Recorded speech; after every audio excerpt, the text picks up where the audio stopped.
Hey, Graham. Welcome to the Wine Slut Podcast. I wanted to talk to you. And the reason I wanted to talk to you is because you and I are in a tasting group called the VGS, the Very Good Shit Tasting Group, right? We have like a little crew. And so I feel like you and I know each other really well. Like, what's the right term? Like emotionally. Like, I feel like we're on the same page. But then sometimes I'm like, I actually don't know why you've made any of the decisions you've made in your life. You might not even know why the fuck you've made any of the decisions you've made in your life. One of the things that I do know is that you started working at Santa Barbara Winery when you were 16 years old, which seems crazy. Like, you were legally allowed to work at a winery at 16? Yeah, totally. Yeah, it was no big deal. Like, How did you get that job? How well, did you I got apply that for that job job?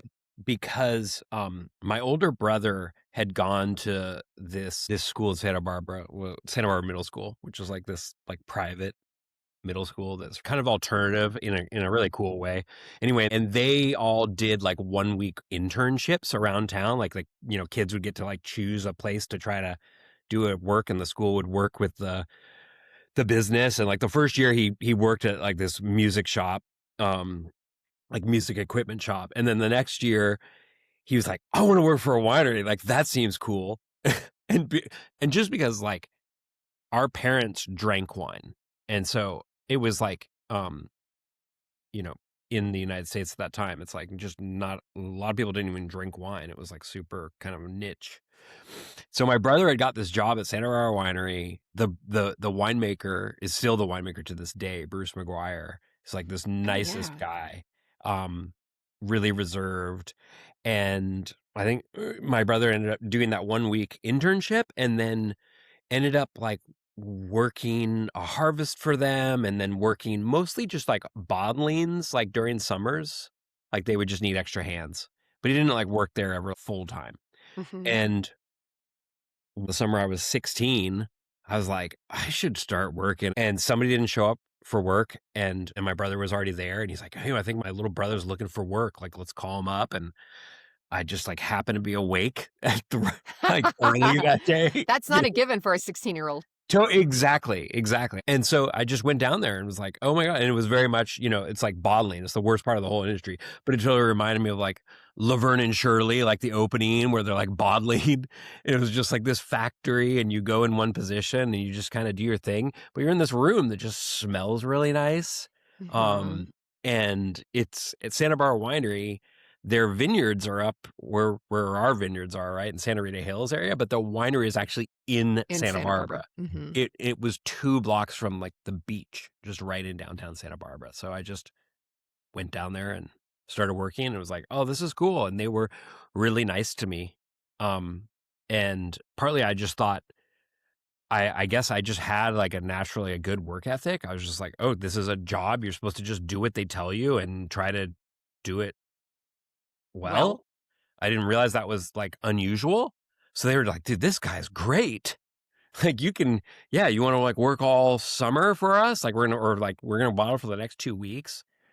And I was thrilled. Like they gave me 50 cents over minimum wage. So I think I was making $5 an hour. I was hey, big stoked. spender. I was seriously like, I am cool for this.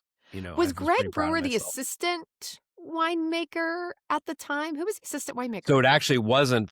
I got the job before when Greg had left briefly to make the wines for Sunstone. Okay. And then Greg like returned like the next year, and that's where I met him. And Greg Brewer like really like we hit it off, and he really took me under his wing because I wanted to do good work, and Greg is really efficient and really Mhm. appreciates people that are just trying to like execute the production in a way where it's not compromised, but like as efficient as you can. Like he loves like the restaurant business because of that too. I got to watch him and Steve Clifton start Brewer Clifton inside the corner of Santa Barbara Winery. And it was like, oh, you don't have to be like a land baron to do this? Like I thought you did. Because like the guy It that does owns help Santa to Barbara be a Winery land was like baron, though. Like, this. and it really does help to be a land baron to start Yeah, this. it totally helps, but it is possible. Me, you know, and Greg for that matter, right? They was their life savings in the corner of somebody else's winery, and they paid the host winery for the facility use. It was like, oh, that's cool. So And you went you went and worked in Austria in, like, '03, right? You worked for Emmy Knoll. Tell me about, like, how did you get to Austria So I as, actually like, a young person? yeah, well, what helps that I got started so early, right? When I was Mhm. 16. So it all is like Santa Barbara Winery. They own Lafon Vineyard, which is planted in the early 70s, had Riesling, one of the only, like Biennacido had Riesling, Rancho Sisquoc had Riesling, Sanford and Benedict had Riesling. Like all these people have Riesling in the area, but it's just not popular. Most people graft it over to things that are popular and doing well, like Chardonnay and Pinot Noir. But Santa Barbara Winery, they still had it, and the grapes come in and just like, whoa, this looks cool. What's this? And Bruce is like, oh, it's Riesling. Yeah, it's super cool, but nobody cares about it. And I'm like, what do you mean nobody cares about it? He's like, oh, it's hard to sell. No, nobody wants it. Go do the punch downs on the Pinot. It's like, he's like, that's what's paying everybody's bills around here. And so I'm like, well, I remember Riesling. Like my parents drink Riesling because they basically drank Bordeaux and German Riesling. It was like what they were really They into. drank sweet Riesling. Yeah, they drank sweet Riesling, but like sweet, high quality German Yeah, Riesling, sure. right? Yeah. Like just like Cabernet Spätlese salsa, that kind of stuff. Not like, you know, Blue Nun. QBA. Yeah. And so I like get really into Riesling because they tell me it's not cool, but it's really great. And then I just start like tasting it. Yeah, it's like it's like, how did I get the job? It's like, I wasn't like drinking. Like I wasn't interested in like drinking, getting drunk. I was just like, actually, this is interesting. Like, how do you guys get these flavors, whatnot? And then you smell Riesling compared to like Sauvignon Blanc and Chardonnay, the other two main white grapes they were making there. And it's just like, dude, there's so much going on here. Like, what is going on? I'm totally overwhelmed with what's going on. I can't even like process it. So I started a wine label because Greg and Steve did, and they let me use their Sure. equipment. Is it so were With you started Tatomer, but you were making wine still at Santa Barbara Winery, but Yeah, using Greg and Steve's equipment it because was okay. So I worked for 4 vintages at Santa Barbara Winery and was paying my way through school. And eventually Greg left to go become the winemaker of Melville, and at the same Mhm. time, him and Steve were one of the founding producers in the wine ghetto in Lompoc. They were like so supportive. They were like, you can make your wine here for like a small fee. So I was into this collectible card game called Magic the Gathering. And and Yes. and I and I like sort of done really well in the game, and I had all these old cards that had become very valuable, like very quickly. I mean, they weren't old; they were like 4 years old at that time, or 6 years old. And I sold my collection, or most of my collection, and I put all the money into buying as much Riesling, Sylvaner, Pinot Gris, and Gewürztraminer I could, right? And 8 stainless steel drums. I was just in way over my skis. Like I don't know how I sort of got there, but I was just encouraged by restaurant folks, and all I was trying to do was make authentic versions of these grapes, which was turned out to be like really uncommon in America. Like they were really trying to like figure out how to sell those white varieties. And clearly the Riesling was like the best. Like when I started, it was like the Riesling was like the one that would sell out the fastest. And it was just, you could just, I guess, I don't know, I was biased. I just felt like it just had more than the Sylvaner, the Pinot Gris, and the Gewürztraminer. Yeah. And so, and it was actually, I remember one time I was in a tasting group with Mike Bonacorsi, and he was like, I want to know what, I don't know if you knew Mike or know Mike, but I knew him a he's little. he's a Yes, I master knew him a little. sommelier. Yeah. Anyway, I was in a tasting group with him when I was like 21. And he's like, I want Graham to tell us about Gewürztraminer, because we're like, it was like an Alsace tasting. And I like didn't know anything. Like I had like made Gewürztraminer, and I had tasted like 5 of them, you know? And it was Yes. a little bit like You weren't an embarrassed. expert. Yeah. Yeah. I was like, I'm being treated like an expert, and I'm like, I really don't know. And Do so I you was like, still make Gewürztraminer, no, Sylvaner, and Pinot Gris? I no, was about to say, no. is there any Sylvaner or Gewürz planted in Santa Barbara County? Yeah, there is. So the Sylvaner was planted at Rancho Sisquoc in 1968. It was own rooted. Wow. They just, I guess not just, maybe 10 years ago, finally replanted it. It was really like wide spacing, California sprawl. I did make it one vintage for Tatomer. I made it the last vintage that it was still those old vines. I think it was 2014. Um, it's a really nice it's a really nice wine. And I'm sure like the replant stuff is probably becoming pretty good now, but I haven't had anything from them in years. Gewürztraminer I would get from Elisos. So, That one was quite good. That one was like meant to be there. I don't like love Gewürztraminer, and yeah, so I therefore I know. don't make it. Somebody must love Gewürztraminer. It's like one of those things that I'd want to taste it, but I don't like want to drink a glass of it, and I certainly don't want to have a bottle of it. So it's just like somebody said this. It's like it's a curiosity, right? It's a curious wine. It's an E interesting wine. To me, it's not like the most delicious thing. It doesn't have exactly. any acid. It's too phenolic. So you start so you start making a little wine before you go to Austria.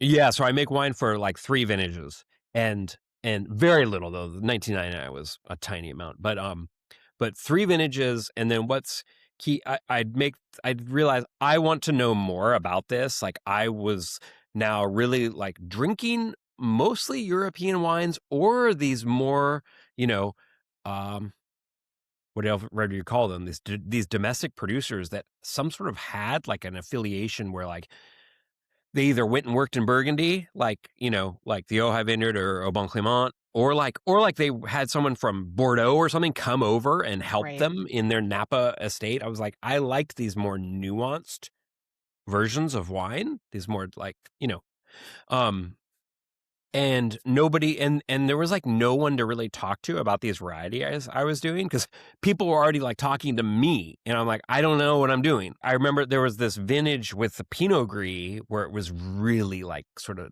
diapery, stinky, like Wait, why did it smell like a diaper? I don't.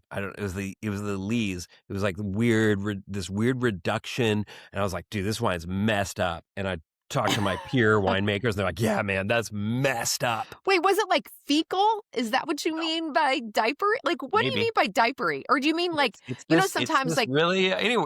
yeah, Look, I'm just, no, look, I I still am don't know. Let me insanely finish the curious about story. fuck ups. Yes. Okay. Sorry. Sorry. So look, another kind of inspirational guy to me was Chris Robles. And Yes. he took over the wine program at the Wine Cast back in the heyday and brought in all these German and Austrian producers. And like I didn't even know Austrian made wine. I'd never heard of Austrian wine. And he tasted it. I was about to like add stuff. I was like on, winemakers.com kind of thing, like wine additives, like all the, which that's just not where I come from, is like manipulating wines. Like, how do you fix this problem? And Chris Robles, he somehow is up in Lompoc and tries the wine. He's like, dude, I want to buy all this. This is what it's all about. This has that stink, that good stink you get in Alsace. And I'm like, whatever, man. Sure, you want to buy it, take it.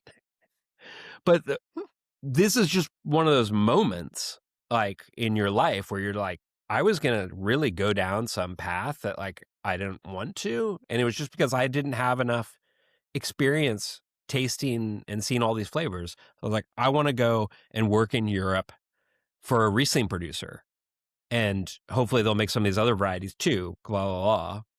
And so I ended up going to Austria, really to learn how to make Riesling specifically, and really fell in love with Gruner Veltliner while I was there.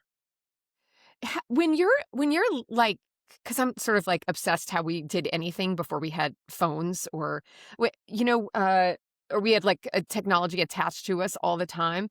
How did you get the job with Emmy? Were you somebody just put you in contact and you emailed about it? Well, You that's sent like a how you would. fax? That's totally like how you would do it, right? Yeah. I mean, because and actually I had Chris Robles wrote a letter to the Weinbach ladies for me, but at the same time, and like we got a response back. Oh yeah, they're interested in like, yeah, like having you come for an internship. Like they need people. I was like, wow, that's amazing. But like right at that same time, there was the portfolio tasting of Austrian producers that came through the country. They did like their road show. Right. And at that time, it's like a It's like it's no longer like all these like amazing producers were all under the same book. It doesn't exist anymore. It's called Vindivino. Or maybe it does, but it's not what it was, right? Yeah. And they had this tasting at Spago, and I basically asked like the wine cast, "Hey, can I go as like part of like the wine team? Can I like go to this tasting?" They're like, "Totally, sure." Um, and so I just go to this tasting, and it was like Emmerich Knoll, Franz Herzberger, Tony Bodenstein of Prager, like all these people were there. I met Alois Crocker, you know, You know, when we're and young, they're like heroes to us, right? Like you go and you know, when totally. I was just young in the wine world, I would go to a Bordeaux tasting or I would go to, I don't know, any Burgundy tasting. And when the producer was there, it's like they're celebrities. Yeah. So yeah, It I get that feeling. Yeah, and I really went to that tasting actually like wanting to work for like a different producer. As soon as young, Emmerich Knoll, like the younger, like it's like he was working at his parents' winery essentially that now he's the head of. But he came up and spoke. He speaks fluent English, and he is one of their international ambassadors because of his level of English and his level of knowing like the history of the whole Wachau. And he's like a great ambassador for not just his wines, but the whole like region's wines. Like you hear the guy speak and he's just dynamic. He's full of energy. I was like, I'm just going to go ask that guy for a job. And I did. So one of the things that was key was I was asking like very like I'll just do anything. I'm assuming you have extra people during harvest. Do you have a spot for me? And he's like, tell me your experience. And I tell him my experience. And at that time, it's like, oh, I've got 6 years production experience. It's very unusual in America I think for someone like that to be like, oh, now I'm going to go and do an internship at the bottom rung somewhere else, right? Yeah, it's Everybody, arguable that more people should do that. It's arguable that more totally. wineries that start should stop and then take a breather and go learn something. There's so Yeah. much I don't know what you call it, just like this thing in America right now. I don't know if it's only in America, but like, how do I get to like the top level instantly? Mhm. How do I just cut out all this like experience and just make a lot of money and just be the number one, the gold medalist, whatever, like, Do and you it's know just how to like, do that? I would like sometimes, to know how to do that. yeah, totally. It's like, dude, I'm so glad I made this decision. So I stopped. I had tons of experience. He was kind of like looking at me like, why would someone with that experience be asking for this job? But I'm like, because you don't have any other job. I'm assuming you don't have like a, a higher An position. I don't assistant speak winemaker German. position? Yeah. Yeah, exactly. And so went over there for what was supposed to be an 8-week visa and just totally hit it off with their family. And again, back to like the Santa Barbara winery days, I simply wanted to do a good job for them because I wanted to learn how they do it. I thought there was just huge potential for California Riesling. We just needed to learn these like a lot of things. Like I needed to make more than one Riesling a year. Like Lafond, I would make Lafond. It was one tiny 2 tons or something. Or no, it was even less than that. What one pick? It's like, okay, there's a whole, This is it. Hope it this works is it. out. Yeah. Oh, it smells like baby poo. I better like I don't know, add a bunch of stuff. Like no, like in Austria, and like I've asked him because I was like, we had so many ferments going. Every vintage they have approximately 100 fermentations of Riesling and 100 fermentations of Gruner Veltliner. So comparatively to America, it was like I was doing 100 vintages in one vintage. Yeah, that's Like, crazy. How are things fermented at Canola? What did you learn about the winemaking there and about fermentations that you didn't already know, that you hadn't already practiced or done, or something that they do that changed the way you do things, besides obviously working with different sites and maybe picking at different times? yeah, well, one of the biggest realizations was I expected to see a lot of different things in production. And I was wrong. I was actually, what I had been doing under my previous label was pretty close to what they do. Like you bring the grapes in, you cold settle overnight, you then rack it, and then it starts fermenting. And then you block malolactic kind of thing. It was like, whoa, wait, I'm already doing a lot correct, but at least I get to smell all these different ferments.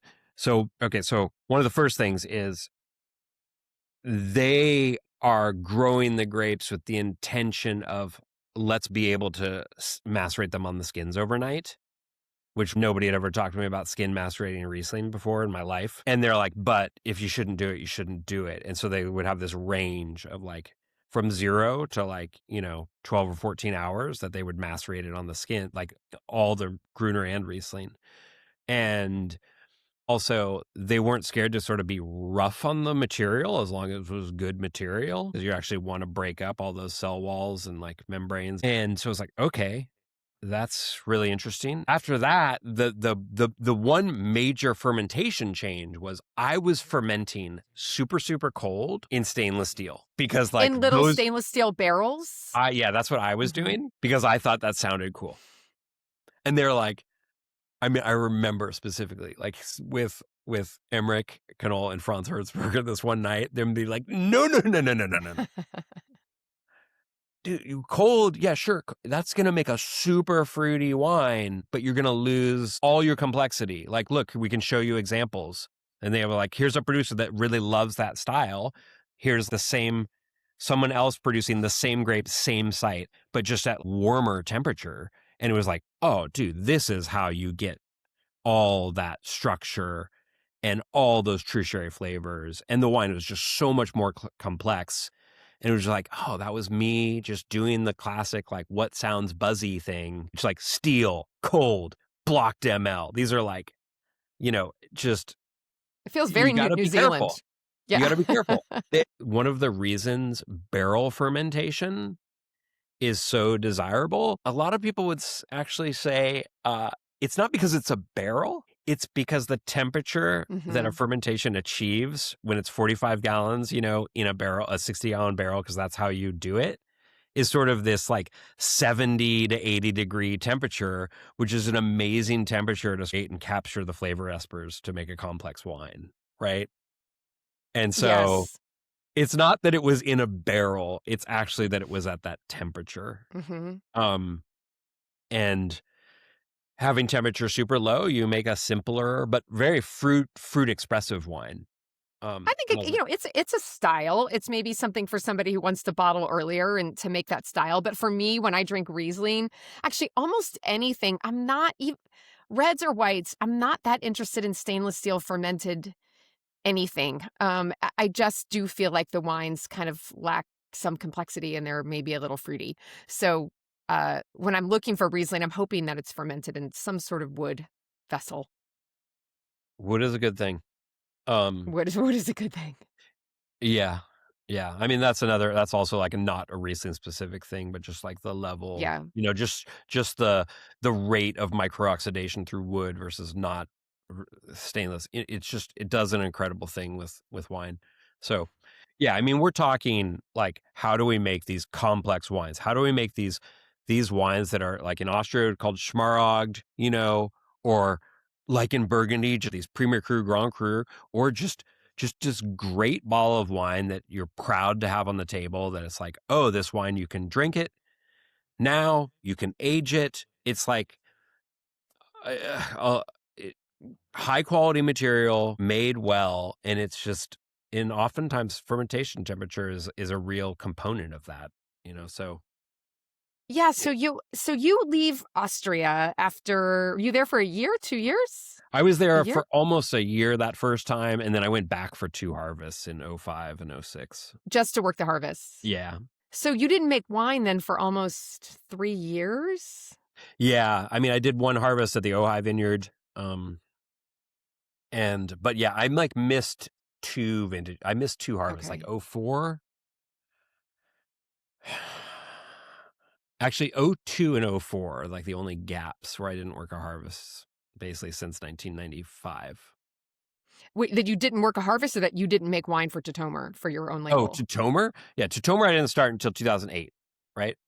Oh, so My that pre okay, so that those first wines that you were making, what was it called? It was called Katabasis, which is like, yeah. Katabasis, that's a mouthful. Yeah, it's like this ancient Greek word. Anyway, it's part of the hero's journey. It's the part where the hero goes through hell. Is this part Um, of your card of the cards? no, it's not that. This is from me having an English degree It's part of like it's like this literary Oh, concept, that's funny. right? I also have an English degree, and I've never heard that word in my life. Yeah, you had to have So like a that's so specific cute. teacher. Like this guy Okay. was like really into it. But yeah, it's Do you still so have any of those wines? yeah, I do. I do have those wines. And I remember I took them to Austria to like share them, being like, here's what I did, you know?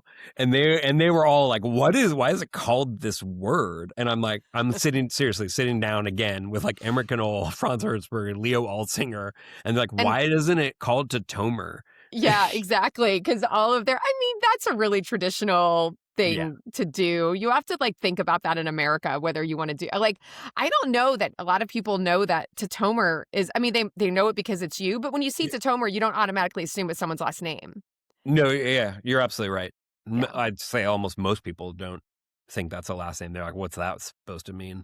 I bet Timothy Chalamet knows that it's your last name. Yeah. No, jokes. Okay. So you get back from Austria, and I think what I want to talk about, because I'm so like I'm so interested in the winemaking process and in the decisions that people make. And I am really interested in it in terms of like skin contact with white wines too, because Peter and I went to the Wachau, oh my gosh, maybe 4 years ago. We visited with Emmy. We were with Hirsch. We were with Rudy Pichler. The difference in skin contact between these three producers was really significant. And I will say by the time we got to Pichler, the wines, I think they have 72 hours of skin contact. Those, you feel it. Like those wines are tannic and they're phenolic and they're a little bit deeper in color and maybe the pH is a little higher. And for me, skin contact is one of those things where when you start to go down, like you've just got to be careful with it. Just walk us through the whole thing. Like you pick, you destem, does it pick up like when you're doing the skin maceration, do you just put it in the press and it sort of picks up it in the press, or do you put it in a tank and then transfer to the press? Just give us all the like details around it. There's probably like too much to go over. One of the things I would say it's kind of an art form, right? Yeah. Reading the skins, and then many of the things you touched on, like how you're going to get it in contact with its own skins. What's the vessel? What's the temperature? There's this huge scale, So I make four or five dry Rieslings per year. Hmm. Only one of them always receives skin contact, right? Which one is that? That's the one that's just called Kick on Ranch Pick on. Riesling, Hmm. like the straight one. And oftentimes people are like, Graham, what's up with skin contact? Yeah, I want to do skin contact. Yeah, let me go 36 hours, man. It's like, dude, slow down. Like, I make these 4 wines with no skin contact, and part of so much of my success is that I don't do skin contact on them because they're less appropriate candidates as that fruit that's very specially selected for Kick on Ranch. You have to be really careful. Like, so the fruit for Kick on Ranch that's called that, because I make 3 Rieslings off that property alone. It's the ordinary looking grapes. They're just green. They're not sunburnt. Super important and Okay. not as common in California because leafing the fruit zone is a really good organic way to prevent mildew, right? But like, so then I'm like telling these growers, no, I want you to leave the leaves there. Hmm. And farm organically. They're like, no, dude, No. you suck. You're a loser. Like it's like, okay. So, but Riesling is a producer. Like there's a lot of grapes. So there's some to lose. We lose some to mildew and we cut those away. So you need to be able to hand sort, get these green grapes that are ripe, but not botricized, not sunburnt, not sun speckled, Not even And speckled. that is something that I would crush and macerate on the skins. And with the stems also, like Oh, wow. usually, for sure, it's all about stems. Do you have you have like a roller crusher? So yeah, okay. So what do I have? Right? In 2008, I have nothing but my feet. Like I'm foot Yeah. stomping all these picking bins. Seriously, it's kind of lame, and it's not very rough at all. I'm sure you foot stomp grapes. It's actually like really difficult to like crush up the material. It is, yeah. And you have to put boots on. People have this like idea that you get in there with like your feet. Like to me, it's cold Yeah. and it hurts. And Yeah. you actually can't do very much damage. You can't break stuff up with just your feet. It's like you need you need like to trod. It sucks. Yeah, Yeah, it it's like does you need, suck. like, something. You need, like, a tool. You actually it's better to use your actual fists. I'm like, "Oh, this is Mhm. why it's called punch downs." Like, you actually have to, like, punch through the material to break it up. So, Amy, the first year is, like, 12 hours of foot stomped material is not the same as Mhm. 12 hours, going through some rollers like Mhm. you described. So what Amy's describing is, like, the rollers on, like a destemmer, like, some of them you can, like, um, push them together so they will crush the fruit also, which I did that for a few years, when I had access to that tool, um, and that is a little more like what they would, let's say, do at Hertzberger and Knoll, like, but they are working with arguably the greatest material on the planet, Mhm. right? So we shouldn't just assume because we maybe have the same crusher that we should do that with our Right, material. right, Like, right. again, maybe you shouldn't do it at all. Everybody gets sort of tunnel visioned on, like, how did I just do the best one? It's I like, think your wines have some depth and complexity that sometimes like look, I've tasted a lot of Riesling in my life, and I've tasted particularly a lot from Santa Barbara County, and this isn't taking away from what other people are doing, which might not be in that more I don't even know, it's like dense, the wines have a density to them and a savoriness to them, which is something that Peter and I are always looking for in our wines as well. And I think when other people taste your wines and they make Riesling and they want to seek that out, they want to know how you do it. And the answer is it depends, right? It's the answer to mhm, everything. Is it mhm, is it depends, but they want like an easy answer to, oh, it's skin contact, and it's skin contact for this period of time, and it's a press cycle at these many bars for this long, mhm, and it's protective winemaking, or it's like brown or green school of winemaking, right? Like I think people want formula because it is just hard making wine for so many years, and even working with the same vineyards. It's like every year there's different decisions to make depending on chemistry, how things look, the mildew pressure. It's complex. So I do think people must come to you and be like, "How do you do this?" And you want to be like, "Fuck off! I do this because I have figured out how." Like, and you might not even have figured it out sometimes for yourself. yeah. We don't You're always spot make the on. wines we want to make.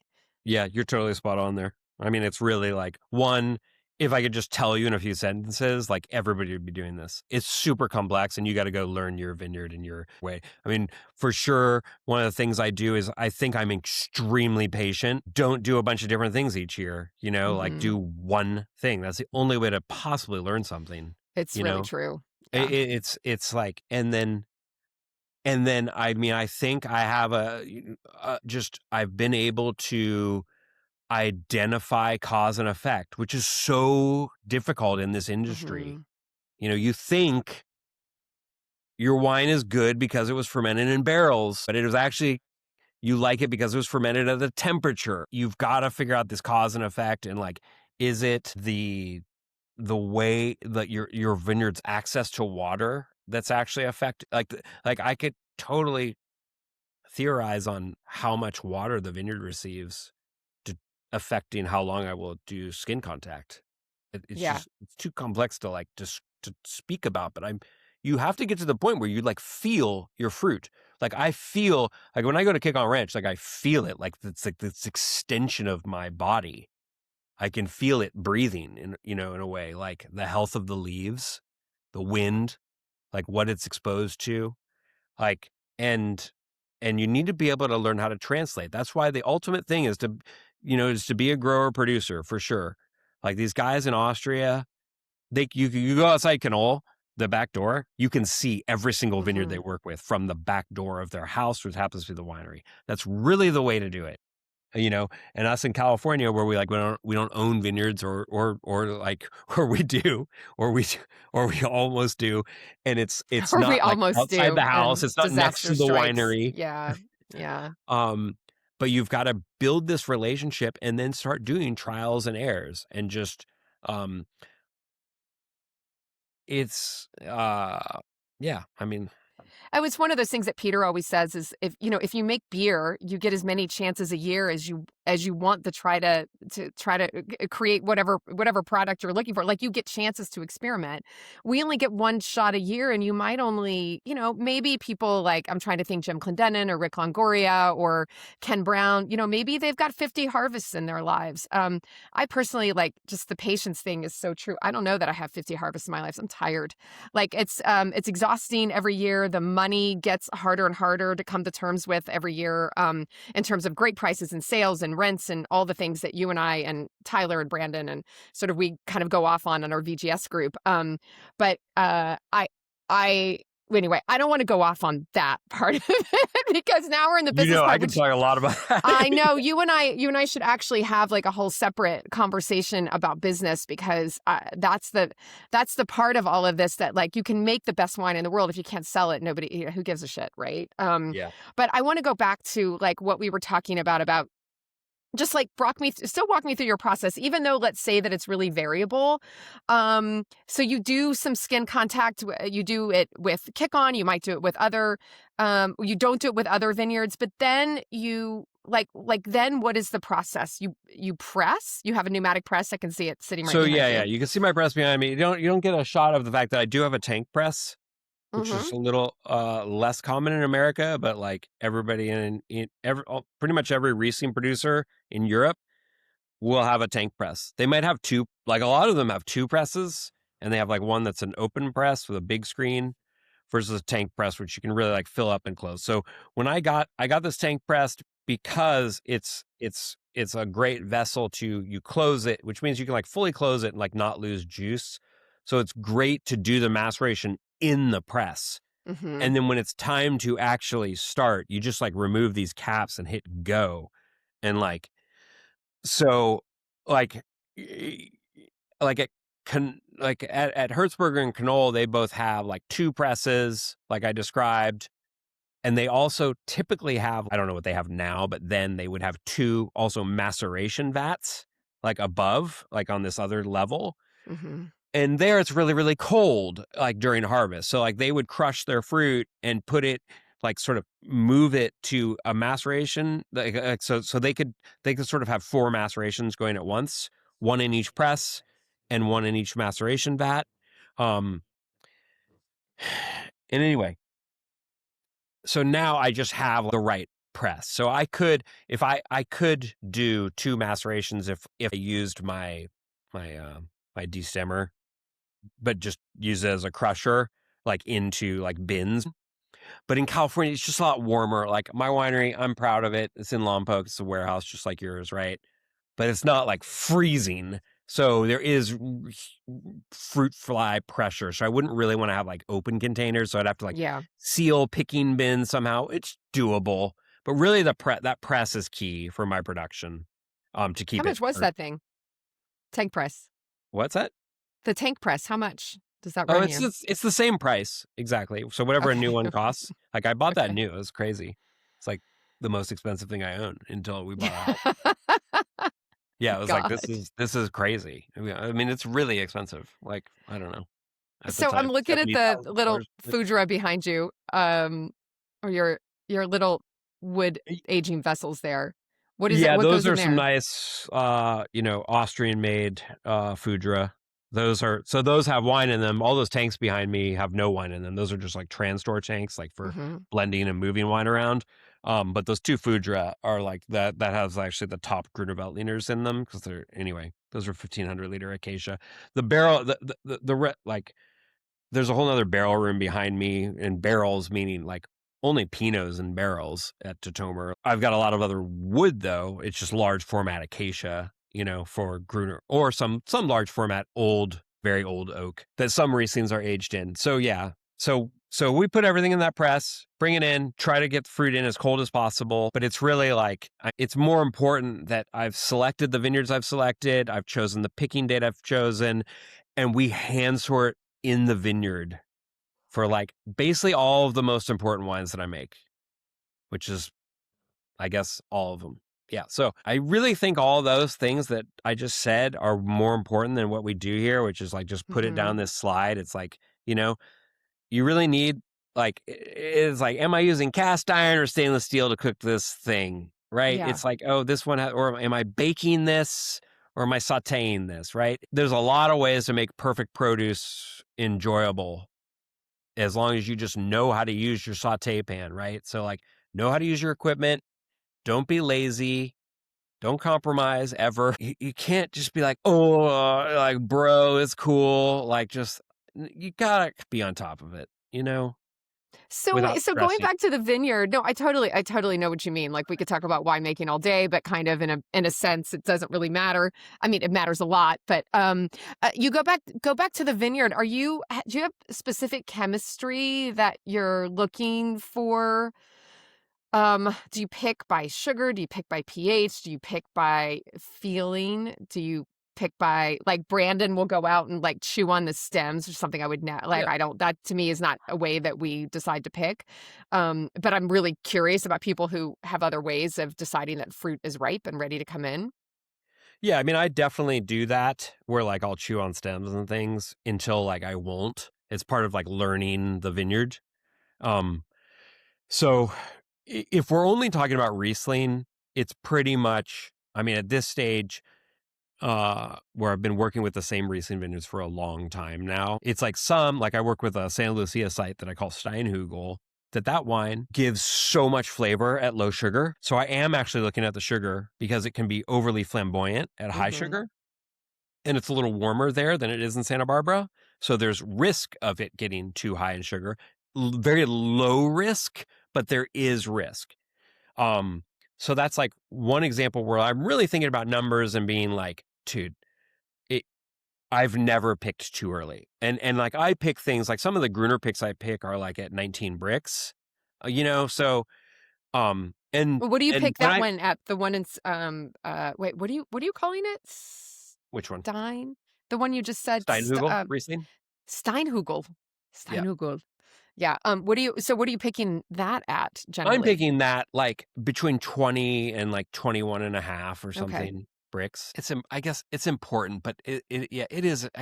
It's important, but I'm not like stressing about the bricks on that Yeah. wine. Like I just know, and like that wine, these things are they're so consistently separate from each other, right? Like Steinhugel is always picked before anything at Kick on Ranch because it's warmer.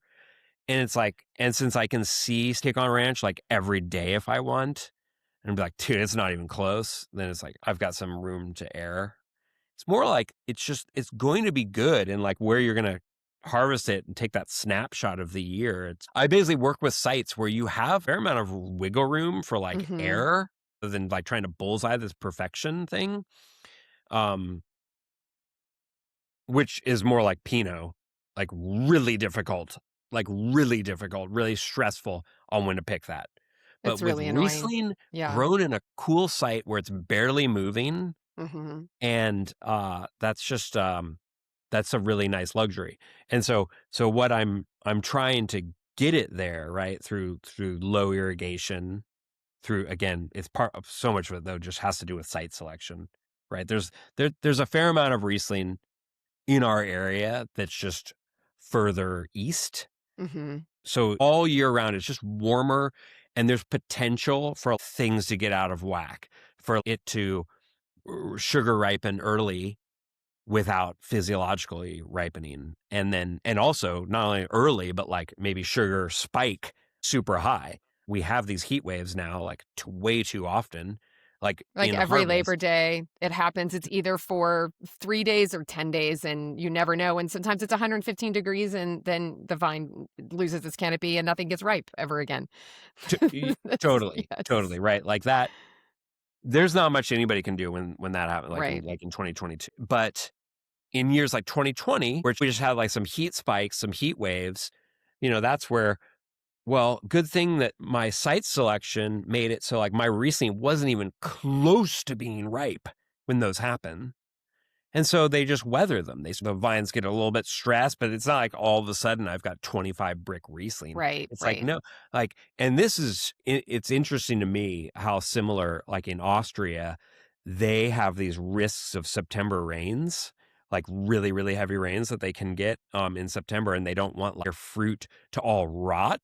So they're trying to have their grapes like not even close to being ready for ripeness in September by leaving tons of fruit on, like doing that. They do their fruit drops super, super Oh, late, that's interesting. leaving Yeah. tons of fruit on so that the grapes are firm and naturally resistant to water. And I'm basically trying to get it so that my grapes are firm and resistant to heat, you know, with the goal of let's get to October where we have time.